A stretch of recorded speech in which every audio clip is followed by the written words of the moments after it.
අනගාരിക ධර්මපාලතුමා. අනගාരിക ධර්මපාල හා සිරි දේවමිත්ත යන නම් වලින් පසුව ප්‍රසිද්ධ වූ මේ ශ්‍රේෂ්ඨ සිංහලයා මාතර හිත්තටිය නම් ගමේ 1864 9 මාසේ 18 දින උපත ලැබීය.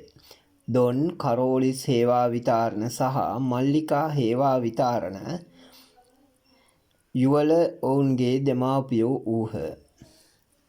කුඩා කල දොන් ඩේවිඩ් හේවාවිතාරණ යන නමින් හැඳින්වුණු මේ කුමරු කොටහේනේ ශාන්ත බෙනඩික් විදුහල රාජකීය විද්‍යාලය හා විද්‍යෝදය පිරිවෙන යන විද්‍යස්ථානවල අධ්‍යාපනය ලැබීය.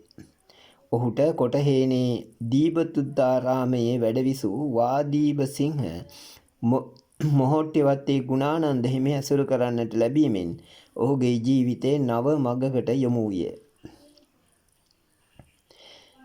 රජයේ ලිපිකරු තනතුරක් ලැබූ ඩේවිඩ් තරුණයා ටික කලකින්ම රාජ්‍ය සේවය ගැන කලකිරී ඉන් ඉවත්ව මොහොට්ටිවත්තේ ගුණානන්ද හිමි සහ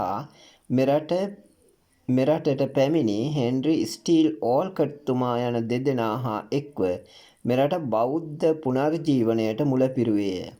මෙරට බෞද්ධ අධ්‍යාපනය ශීඝ්‍ර දියුණුවක් ලැබුවේ එම සුසංයෝගය නිසාය. එතුමා ඩේවිඩ් යන විදේශ නම අතහැර ධර්මපාල යන නාමය ගත්තේය. සිංහල බෞද්ධයන්ගේ උන්නතිය සඳහා සරසවි සඳරැස නම් පුවත්පත ආරම්භ කළේය. ගව මස් කෑම, මත්පැන් පානය, පරගැති ඇඳුම් ආයිත්තම් හා සිරිත් විරිත් අනුගමනය කිරීමෙන් සිංහලයන් වළක්වාලීමට දැඩි වෙහෙසක් දැරීය.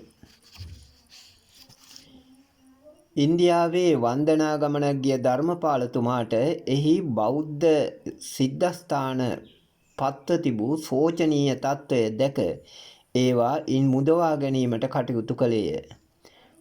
මහන්තා නම් හින්දු පූජකයා සතු කරගෙන තිබූ බුද්ධගයාව ඔහුගේ ආධිපත්‍යයෙන් නිදහස් කර ගැනීම හා මහා බෝධි සමාගම පිහිටුවාලීම එතුමාගේ මහත් ජයග්‍රහණයන් විය.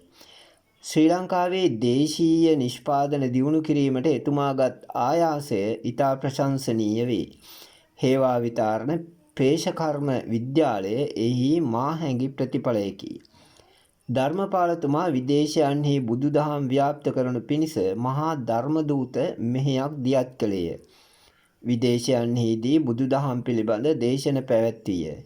එතුමා 1893 දී එක්සත් ජනපදයේ චිකාගෝ නුවරදී පැවැත් වූ දේශනය ඉන් ඉතා ප්‍රසිද්ධ එකකි.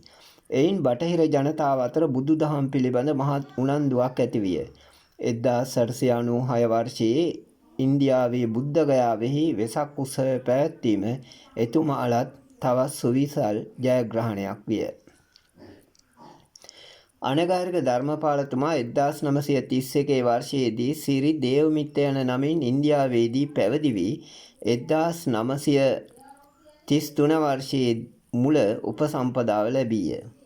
තම ආගමික සේවාව තවදුරටත් ගෙන ගිය සිරි දේවමිත්ත හිමියෝ 1933 අප්‍රේල් මාස 29 වෙනි දින ඉන්දියාවේදී අපවත් වූහ. අපවත් වීමට මදකට කලින් උන්වහන්සේ බුදුදහමේ දියුණුවට කටයුතු කළ හැකි වනසේ ඉන්දියාවේ යලි උපත ලැබීමට ප්‍රාර්ථනා කළ බවද සඳහන් වේ.